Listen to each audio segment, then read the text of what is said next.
All right, I want to go over the AP free response questions that encompass using the normal model, wanting to make sure that we include all the things that we need to show so we get full credit.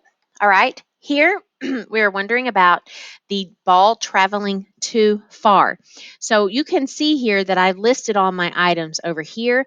The mean, it said, was 288. It said in the problem, the standard deviation was 2.8. And it said they are trying to develop this ball so that it will not go too far. Too far is 291.2. And so that is there. So, what is that probability? Finding probability, percent, proportion of observations. That's my 3 P's. Use norm CDF. So, here's what you have to show. You have to show getting your z-score. That's the very minimum. Don't forget z equals. Then you show your answer here. Okay, and it was a percent, so put it as percent. You could write it as a decimal or percent. Okay. All right, next. The manufacturer wants to be 99% certain that a random ball will not exceed that maximum. So, what that's saying, if you think about the picture of what's going on, is they want the ball to be in this section here. All these. They want 99% of the balls to be below this cutoff point of 291.2.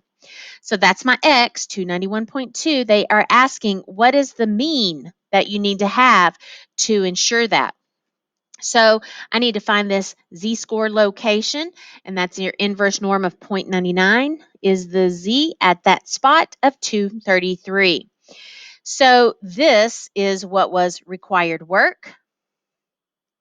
Okay. Now, some people, if you just did mean minus, well, never mind. Okay.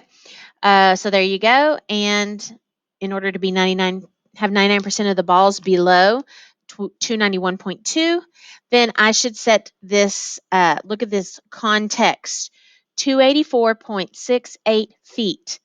Context, once you get a number, you should always be wondering, what does that number mean?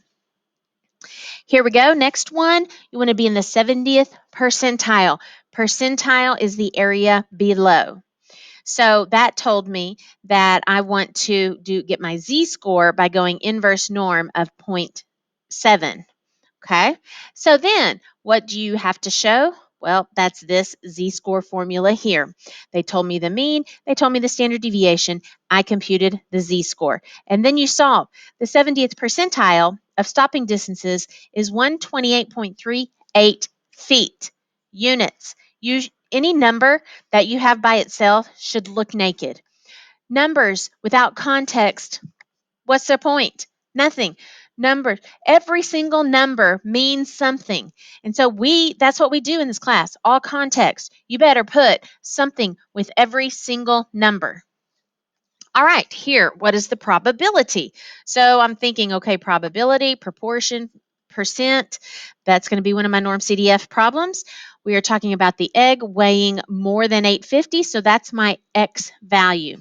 Here they were, the mean, standard deviation, and X. If they give me those first 3 things, then I know probably going to have to get my z-score. So you need to show z-score formula and include the z equals.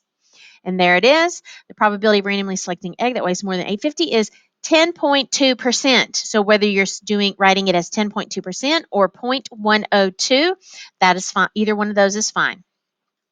Next is this one here. If more than 140 students are absent, then they will lose funding. Okay, the school will lose some of its funding. So what's the probability?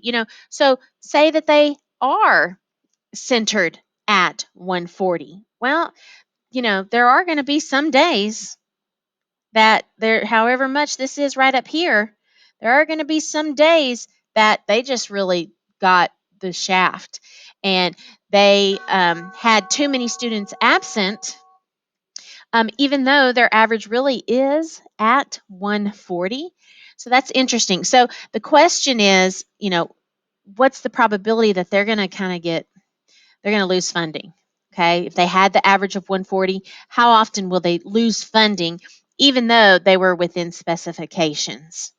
Okay, so here they gave you these three things. If they give you these three things, you know I am writing out this one to solve.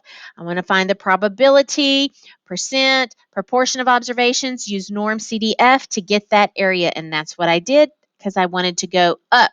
So I did 1.9 to 99. There's about a 2.87% chance that the school's going to lose some state funding. Oh, even though they average 120 in a day. Okay, so the average had to be 120. All right, is that all of them? Nope, we keep going.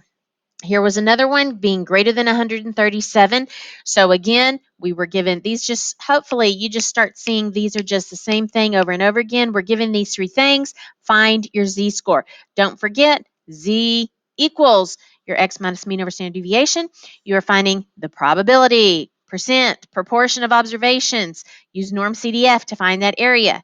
Put your answer as 0.2119 or 21.9 or 19%.